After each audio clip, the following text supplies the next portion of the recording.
Do Amazon Flex routes match the estimated time of the actual route? Today we have a 6 o'clock route that is supposed to end at 10. This route has 25 stops, 26 packages. Our first stop is 12 minutes out, 6.7 miles out. Got to the station at 5:45, so we're actually getting out of the station right now at 6:09. It says we're gonna get to the first stop at 6:21. We made it to our first stop. It is 6:26. Right there. Very nice. These stops are a little stretched out. This stop was like 10 minutes away from the last one, so we are working through it.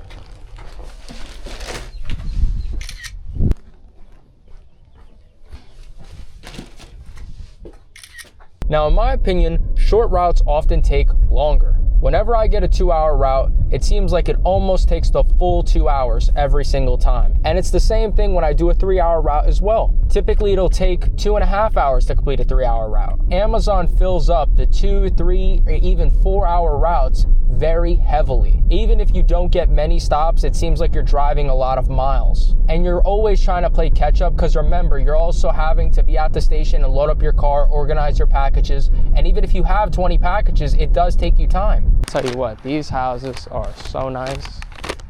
They look beautiful.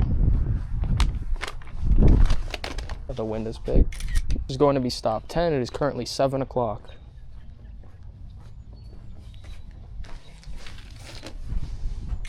Now, a lot of times people think that they're not going to go far when it comes to taking a 3 or even a 4-hour route. Even on a 3-hour route, you could be sent 30 to 40 minutes or even 30 miles out. In a lot of the videos I show you guys, I go 40 minutes out on a 4-hour route almost constantly. And it's very normal for myself to go 30 miles out. Don't take a 3-hour route thinking that you're only gonna go, let's say, 20 minutes away. Because a lot of times you could get 40 stops on a 3-hour route. You could get 30 stops, you could get maybe 10, but still drive 50 to 80 miles for the whole route. And that's not even including your ride home and your ride to the station.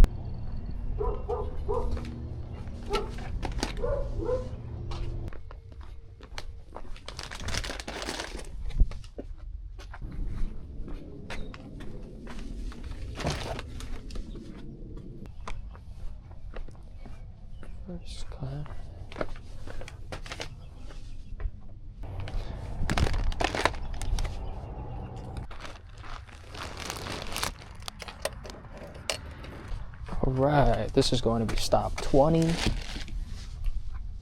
From my personal experience, I have better success with longer routes. When it comes to the 4.5-hour routes and the 5-hour routes, I feel like I finish in 2 to 3 hours. Yes, a lot of them have 40 to 50 stops, and they do take a while sometimes. However, when it comes to having a 4 or 5-hour route, if you're going 40 minutes out, it's not that bad. And if the stops are very condensed or you don't have many stops, then I feel like you could get it done fairly quickly. But a lot of times it feels like I have a 4.5-hour route and I don't even drive as much as I do on a 4-hour route. So that's why I want to make this video, so I explain to you guys that you can't really trust Amazon's route hours. It feels like the 5-hour route should be the worst, but they really never feel like they are.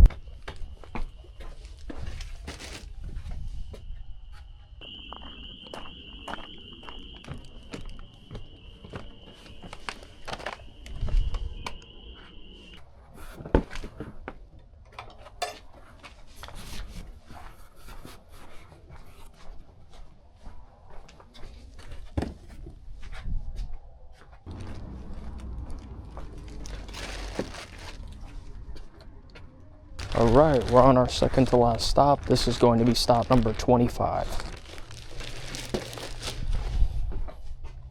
Someone made a great point that I wanted to add into this video, and that you have to beware when you take routes when it's close to the closing time of these warehouses. Especially the stations like the .com stations. If you were to take a route anywhere from 7 o'clock to 8 o'clock, it's very possible that you could end up getting the returns from a regular blue truck driver from a DSP. So that is something that you have to be very cautious about, because if you actually do get returns, you're gonna have a hard time, because if they were returned for a reason. And in my experience, I end up getting returns that are very far away, which is why I typically don't like to do the .com stations. During the day is perfectly fine for me. I mean, my .com station is a little bit far away that I like to go to, which is why I prefer the sub same day station that I go to a lot, because it's closer. Typically though, the .com stations have easier routes just because they're actually from a regular route that a DSP driver does. All right, this is going to be stop 26.